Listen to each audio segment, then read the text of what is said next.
할렐루야. 1월 30일 월요일 새벽 기도를 시작하겠습니다. 사도신경으로 우리의 신앙을 고백하시겠습니다. 나는 전능하신 아버지 하나님 천지의 창조주를 믿습니다.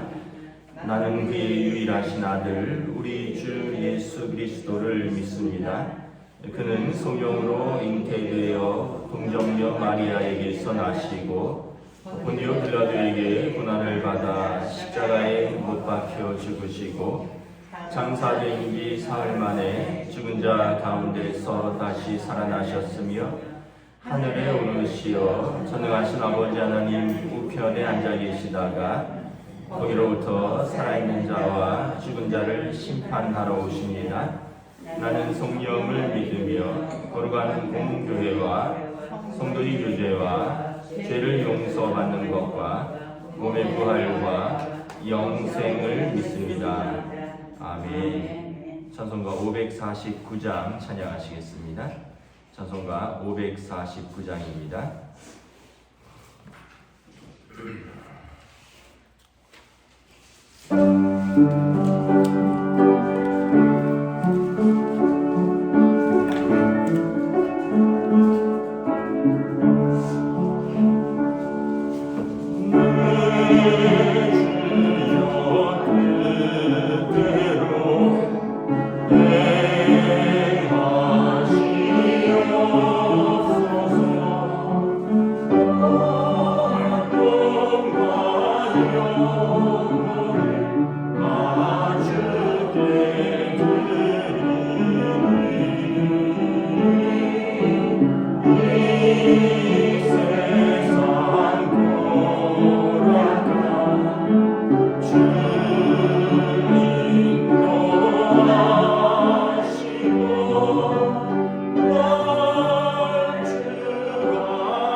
성경 사무엘상 4장 1절에서 22절까지 말씀입니다.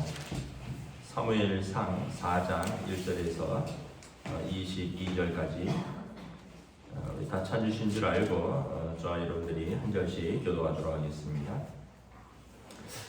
이스라엘은 나가서 블레셋 사람들과 싸우려고 에벤에셀 곁에 진치고 블레셋 사람들은 아벡에 진쳤더니 블레셋 사람들이 이스라엘에 대하여 전열을 벌이고 그들이 싸우다가 이스라엘이 블레셋 사람들 앞에서 패하여 그들에게 전쟁에서 죽임을 당한 군사가 4,000명 가량이라. 백성이 진영으로 돌아오매 이스라엘 장로들이 이르되 여호와께서 어찌하여 우리에게 오늘 블레셋 사람들 앞에 패하게 하셨는고 여호와의 언약궤를 실로에서 우리에게로 가져다가 우리 중에 있게 하여 그것으로 우리를 우리 원수들의 손에서 구원하게 하자 하니 이 백성이 실로에 사람을 보내어 그룹 사이에 계신 만군의 여호와의 언약궤를 거기서 가져왔고 엘리의 두 아들 홈니와 비느하스는 하나님의 언약궤와 함께 거기에 있었더라. 여호와의 언약궤가 진영에 들어올 때 온 이스라엘이 큰 소리로 외침에 땅이 울린지라.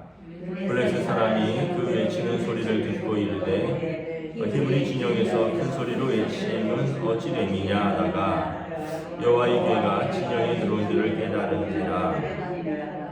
블레셋 사람이 두려워하여 이르되 신이 진영에 이르렀도다 하고 또 이르되 우리에게 화로다.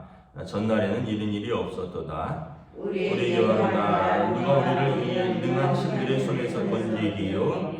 그들은 광야에서 여러 가지 재앙으로 애굽인을 친 신들이라. 너희 블레셋 사람들이 강하게 되며 대장부가 되라. 너희가 히브리 사람의 종이 되기를 그들이 너희의 종이 되었던 것 같이 되지 말고 대장부 같이 되어 싸우라 하고 블레셋 사람들이 쳤더니 이스라엘이 피하여 각기 장막으로 도망하였고 살육이 심히 커서 이스라엘 무병에 엎드러진 자가 3만 명이었으며 하나님의 궤는 빼앗겼고 엘리의 두 아들 홈니와 비느하스는 죽임을 당하였더라. 당일에 어떤 베냐민 사람이 진영에서 달려나와 자기의 옷을 찢고 자기 머리에 티끌을 덮어 쓰고 실로에 이르니라. 그가 이를 때는 엘리가 길 옆 자기의 의자에 앉아 기다리며 그의 마음이 하나님의 궤로 말미암아 떨릴 즈음이라. 그 사람이 성읍에 들어오며 알림에 온 성읍이 부르짖는지라. 엘리가 그 부르짖는 소리를 듣고 이르되 이 떠드는 소리는 어찌 됨이냐. 그 사람이 빨리 가서 엘리에게 말하니 그때 엘리의 나이가 98세라. 그의 눈이 어두워서 보지 못하더라. 그 사람이 엘리에게 말하되 나는 진중에서 나오는 자라. 내가 오늘 진 중에서 도망하여 왔나이다. 엘리가 이르되 내 아들아 일이 어떻게 되었느냐. 소식을 전하는 자가 대답하이르되 이스라엘이 블레셋 사람들 앞에서 도망하였고 백성 중에는 큰 살육이 있었고 당신의 두 아들 홈니와 비느하스도 죽임을 당하였고 하나님의 궤는 빼앗겼나이다. 하나님의 궤를 말할 때 엘리가 자기 의자에서 뒤로 넘어져 문 곁에서 목이 부러져 죽었으니 나이가 많고 비대한 까닭이라. 그가 이스라엘의 사사가 된 지 40년이었더라. 그의 며느리인 비느하스의 아내가 임신하여 해산 때가 가까웠더니 하나님의 궤를 빼앗긴 것과 그의 시아버지와 남편이 죽은 소식을 듣고 갑자기 아파서 몸을 부풀려 해산하고 죽어갈 때 곁에 서 있던 여인들이 그에게 이르되 두려워하지 말라. 내가 아들을 낳았다 하되 그가 대답하지도 아니하며 관념하지도 아니하고 이르기를 영광이 이스라엘에게서 떠났다 하고 아이 이름을 이가봇이라 하였으니 하나님의 궤가 빼앗겼고 그의 시아버지와 남편이 죽었기 때문이며 또 이르기를 하나님의 궤를 빼앗겼으므로 영광이 이스라엘에게서 떠났다 하였더라. 아멘. 할렐루야. 오늘 또 새로운 한 주, 새로운 하루가 시작됩니다. 우리 주님 주시는 은혜와 평강이 가득하시길 축복합니다. 이 사무엘상 4장은 이제 엘리와 또 이스라엘의 그 전쟁에서의 패배 그리고 엘리 가문의 심판에 대해서 말하죠. 하나님께서 사무엘을 통하여 이미 엘리 가문에 대해서 예언을 하셨습니다. 3장 13절에 보면 내가 그의 집을 영원토록 심판하겠다고 그에게 말한 것은 그가 아는 죄악 때문이니 이는 그가 자기 아들들이 저주를 자청하되 금하지 아니하였으므라. 그러므로 내가 엘리의 집에 대하여 맹세하기를 엘리 집의 죄악은 제물로나 예물로나 영원히 속죄함을 받지 못하리라 하였노라 하셨더라. 하나님께서 오랫동안 기회를 주셨죠. 그런데 엘리는 아들들의 그 행동을 바로잡지 못했고 또 엘리의 아들들은 계속해서 악한 짓을 했기 때문에 하나님께서 결국은 심판을 하십니다. 야고보서에 보면 우리 선생된 자들이 책임이 더 크다 이런 말씀을 하십니다. 엘리는 그냥 백성이 아니라 제사장이었고 또 이스라엘의 사사였습니다. 이스라엘의 사사로 그가 된 지 40년이었더라. 사사는 그 당시에 이제 왕이 없었을 때 최고의 재판관, 최고의 제사장, 최고의 선지자라고 했습니다. 그러니까 그가 자기의 아들들을 어떻게 보면 제대로 가르치지 못했고 또 올바른 영적 리더십을 수행하지 못했기 때문에 하나님께서 그를 치셨는데 결국은 그 죄 때문에 한날에 그 아버지와 아들들과 며느리가 한날에 죽는 비극적인 일이 일어난 거죠. 4장에 보면 이스라엘이 블레셋과 전쟁을 시작을 합니다. 블레셋은 그 지금의 팔레스틴이라는 이름을 가진 나라입니다.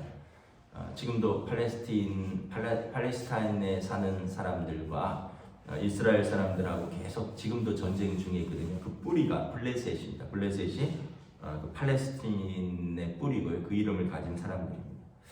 전통적으로 이스라엘과 계속 적대적인 관계에 있고 우리가 잘 아는 그 이제 골리앗도 블레셋의 장수였고요. 이제 다윗은 이스라엘의 장수였고 그래서 여러 번 싸워서 지기도 하고 이기기도 하였는데 이번에는 블레셋에 이스라엘이 패합니다. 2절에 보면 전쟁에서 무려 4,000명 가량이나 죽었다는 거죠. 그러면 이제 사람들이 뭔가 일이 잘못되면 자신을 돌아봐야 되는데 이스라엘은 뭐라 그러냐면 우리 전쟁에서 진 것은 언약궤가 우리 앞에 없었기 때문이다. 언약궤를 가져오면 된다. 그래서 이제 자기들의 모습을 돌아보지는 않고 그냥 언약궤만 가져오면 이길 수 있다는 거죠. 언약궤는 무엇입니까, 여러분? 구약에서 성막에 보면 성소와 지성소가 있고요. 지성소 안에 두는 그 하나님의 임재의 상징이죠. 그 안에 이제 십계명과 아론의 쌍난 지팡이와 만나 항아리가 들었고 사람들이 이제 채 꿰어서 어깨에 메고 제사장이 갖고 다니는 그래서 하나님의 임재의 상징인데 전쟁터에 이걸 안 갖고 와서 졌다는 겁니다. 그리고는 이제 언약궤를 가져오면 이길 수 있다. 그래서 언약궤를 가져왔어요. 언약궤를 가져왔더니 이제 이스라엘 사람들은 하나님이 우리에게 오셨다 그러고 블레셋 사람들은 저들의 신이 왔다 그러고 근데 이제 차이가 뭐냐면 자기들의 회개가 없고 자기들의 돌이킴이 없이 그냥 하나님의 이름만 붙들고 나가면 하나님이 함께하지 않는다는 거예요. 자기들의 회개와 자기들의 돌이킴이 있고 그리고 하나님께서 함께 하셔야죠. 자기들의 행동과 자기들의 삶에는 변화가 없는데 그냥 하나님의 이름만 가져다 쓰는 거죠. 이것을 뭐라고 그럽니까? 십계명에서 하나님의 이름을 망령되이 일컫지 마라. 십계명의 위반입니다. 오히려 하나님의 계명을 위반하는 거죠. 이때 장수들은 누구였냐면 홈리와 비느하스입니다. 왜냐하면 사사 시대의 사사가 최고 장군이고요. 지금 엘리는 나이가 98세래요. 15절에. 그러면 그 두 아들이 제사장으로서 두 아들이 전쟁의 선봉에 선 것입니다. 그러니까 전쟁의 선봉에 섰던 그 사사들의 두 아들 홈리와 비느하스가 가장 죄악이 심한 사람들이었다는 거죠. 하나님께서 그들을 꺾으셔야 되는데 그 사람들이 언약궤를 가져왔다고 해서 하나님께서 그들과 함께 하시겠냐는 거죠. 홈리와 비느하스에 대해서는 뭐라고 말합니까? 그들이 하나님을 알지 못한다. 그래서 그들의 악행이 크다라고 말했고 이 소년들의 죄가 여호와 앞에서 심히 크면 그들이 여호와의 제사를 멸시함이었더라. 평소에 하나님의 예배를 멸시하고 하나님을 무시했던 사람들이 전시에 무슨 일이 생기면 아이고 하나님 도와주십시오 해서 하나님이 도와주시겠느냐라는 거죠. 여러분 하나님도 인격적인 하나님이라 그러셨죠. 하나님이 우리와 인격적인 관계. 평소에 우리가 하나님 앞에서 예배드리고 하나님 앞에서 신실한 자들이 고난과 어려움이 있으면 하나님이 도우시지. 평소에는 하나님이 있는지 없는지도 나도 모르겠어. 그리고 그냥 나는 내 갈 길을 간다. 그러다가 무슨 일이 생기면 아이고 하나님 좀 살려주십시오. 그러면 하나님도 한두 번 도와주다가도 안 되겠다. 너 이렇게 도와주면 버릇만 나빠지겠다. 오히려 너가 정신 차리는 것이 낫겠다. 이렇게 되면 하나님이 뭐가 되겠어요? 그냥 점쟁이가 빌면 나와서 쏙 도와주고 쏙 사라지는 그런 우스운 존재가 돼버린 거죠. 왜냐하면 죄악에 가득 찬 사람이 회개가 없이 아이고 하나님 어려우니 좀 도와주세요. 언약궤 가져왔습니다. 하나님이 전쟁에서 도와주고 그리고 나서 전쟁이 끝나면 또 자기 마음대로 하고 그럼 하나님께서 그들과 함께하는 게 그들에게 화가 되는 거죠. 하나님을 하나님으로 알지 못하고 그리고 다른 백성들로 하여금 하나님을 우습게 알게 되니까. 그래서 하나님께서 언약궤와 관계없이 그들을 심판하십니다. 결국은 10절에 보면 그날에 처음에는 4,000명이라 그랬죠. 그런데 10절에 보면 3만 명이 엎드러집니다. 거의 10배가량의 큰 전사자가 나고 그리고 그 장수들인 두 아들 엘리의 두 아들 홈리와 비느하스는 한날에 죽임을 당합니다. 그리고 이제 이 소식을 어떤 한 베냐민 사람이 이제 알리려고 돌아옵니다. 엘리가 기다리는데 엘리는 15절에 보면 나이가 98세라 눈이 어두워서 보지 못하더라. 그리고 또 18절에 보면 하나님의 괴를 말할 때 엘리가 자기 의자에서 뒤로 넘어져 문 곁에서 목이 부러져 죽었으니 나이가 많고 비대한 까닭이라. 그러니까 엘리의 상태를 나와 있습니다. 여러분 이것은 몸의 상태인 것 같기도 하지만 영적인 상태입니다. 영적으로 물론 98세에 눈이 좋지는 않겠죠. 그리고 또 뭐 98세에 또 왜 이렇게 비대한지 잘 모르겠는데 그럼에도 불구하고 사실은 이것은 몸의 상태이면서 동시에 영적인 상태입니다. 그 사람이 영적으로 사사임에도 불구하고 눈이 영적으로 어두워져 있었고요. 그리고 그의 몸은 비대해 있었다. 하나님 앞에서 깨어있지 못했고 또 결국은 몸과 마음이 다 어두워져 있고 몸과 마음이 다 비대해져 있었고 그래서 자기 아들들에 대해서 올바로 판단할 수 없었고 올바로 가르쳐 줄 수 없었고 또 올바른 리더십을 발휘하지 못했기 때문에 하나님께서 그를 버리신 거죠. 그래서 엘리가 이제 전쟁터에서 전령이 오니까 그래 어찌 되었느냐 물었는데 당신의 두 아들이 오늘 죽임을 당하였고 하나님의 귀에는 빼앗겼나이다. 18절에 엘리가 놀라서 뒤로 넘어졌는데 목이 부러져서 죽었다. 참 슬프고 어떻게 보면 비참한 일이고 근데 거기서 이제 더 비참한 일은 19절에 엘리의 며느리 또 그 아들 중에 비느하스의 아내가 있었는데 임신해서 해산할 때가 가까이 왔는데 그 여인도 소식을 들었습니다. 자기 남편과 또 시아버지가 이렇게 비참하게 죽임을 당했다. 그랬더니 갑자기 산통이 오고 해산을 하는데 이제 난산이죠.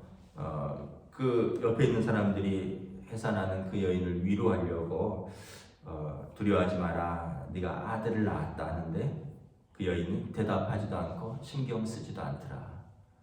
별 위로도 되지 않고 소망이 다 끊어졌다는 거죠. 하나님의 영광이 이제 우리에게서 떠났다. 왜냐하면 이 여인도 아마 이제 이스라엘 사람으로서 또 제사장 가문에 시집 와서 또 최고의 가문이죠. 사사의 아들이. 그런데 그 아들이 이렇게 남편이 그렇게 엇나가고 또 이렇게 자기들도 뭔가 느끼는 게 있겠죠. 하나님께서 하나님의 영광이 이 집안에서 떠났고 하나님의 영광이 이스라엘에게서 떠났다. 내가 무슨 소망이 있겠느냐. 그러면서 아이를 낳고 이름을 이가봇이라 아니라 하나님의 영광이 떠났다 하라. 그리고 여인도 난산 끝에 사망합니다. 그러니까 여러분 그날 하루에 죽은 사람이 시아버지, 아들, 며느리 너무 비참한 거죠. 그러면서 그 뭐라고 말합니까?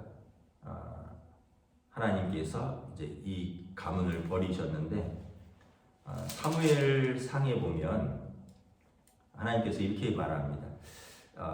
엘리의 집에는 남자가 남아나지 않을 것인데 어른들은 없을 것이고 그가 남자가 있다면 그는 구걸하면서 살리라. 떡 한 나와 물 한 모금을 위해서 나로 당신의 제사장이 되게 하라. 구걸하면서 살게 되리라. 그러니까 여러분 하나님이 아주 2장 36절에 보면 그 집에 남은 사람이 은 한 조각과 떡 한 덩이를 위하여 엎드려 청하노니 내게 제사장의 직분을 하나 맡겨주소서. 내게 떡 조각을 먹게 하소서.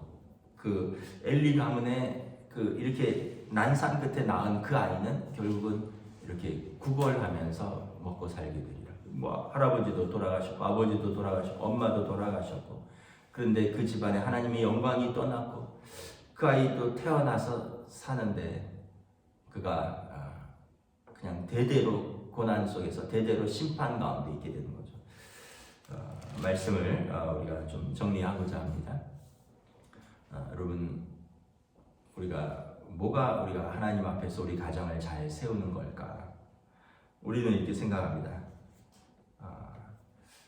뭐 여러 가지를 잘 가르치고 여러 가지를 잘 물려주면 좋겠다. 근데 그거를 지킬 수 있는 능력이 되는가 한번 생각을 해보셔야 됩니다. 우리 아들들이, 우리 딸들이 내가 물려준 걸 지킬 수 있는 능력이 되는가? 물려주면 까먹고, 물려주면 까먹고, 물려주면 없애고. 그게 아니라 우리는 그 올바른 믿음과 올바른 정신과 그리고 건강한 몸과 건강한 마음과 건강한 신앙을 물려주면 여러분 뭘 해도 살 수가 있어요.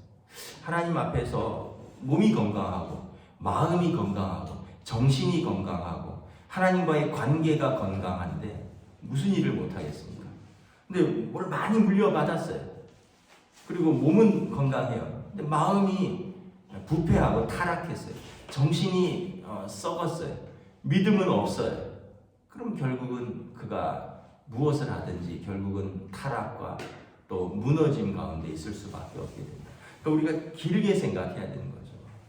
우리가 정말 아이들을 사랑한다면 우리 아이들의 몸과 마음과 믿음의 건강한 믿음, 건강한 시민이 될 수 있도록, 건강한 신앙인이 될 수 있도록 그렇게 키워야 되지, 아이가 망가지는데 그냥 뭐 자꾸 주기만 한다고 해서 그 아이가 잘 될 것이다.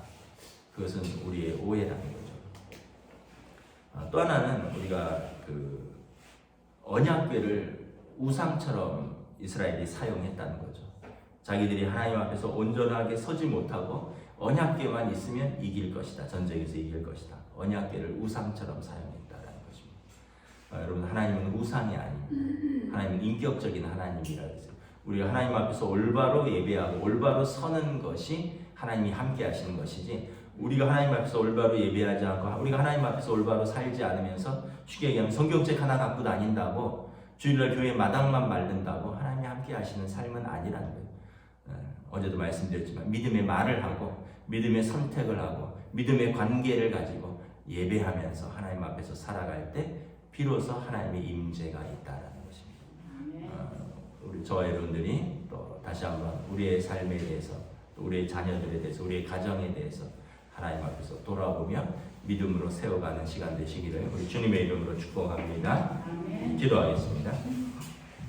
하나님 은혜를 감사합니다. 하나님께서 엘리의 두 아들의 악행과 그들의 하나님의 제사를 멸시함, 그리고 그로 인하여 제사장의 아들들의 이런 모습 가운데 이스라엘이 함께 타락하고, 그리고 그 아버지는 그 아들들의 죄를 알고도 방관하고 더 나아가 하나님 앞에서 제사장과 사사의 직분을 온전히 수행하지 못하는 거로 하나님께서 사무엘을 새로운 제사장과 사사로 세우고 엘리 가문을 폐하시는 심판을 행하시는 것을 바라봅니다. 우리가 다시 한번 우리의 삶에서 하나님 마음에 합한 사람, 하나님이 쓰시는 사람은 어떤 사람인가 다시 한번 돌아보기를 원합니다. 두려움과 떨림으로 우리가 얻은 구원에 대해서 날마다 믿음으로 한 걸음씩 나아갈 수 있도록 인도하여 주시옵소서. 감사를 드리오며 우리 주 예수 그리스도의 이름으로 기도드리옵나이다. 아멘. 하늘에 계신 우리 아버지의 이름을 거룩하게 하시며 아버지의 나라가 오게 하시며 아버지의 뜻이 하늘에서와 같이 땅에서도 이루어지게 하소서. 오늘 우리 일용할 양식을 주시고 우리가 우리에게 잘못한 사람을 용서하여 준 것 같이 우리 죄를 용서하여 주시고 우리를 시험에 빠지지 않게 하시고 악에서 구하소서. 나라와 권능과 영광이 영원히 아버지의 것입니다.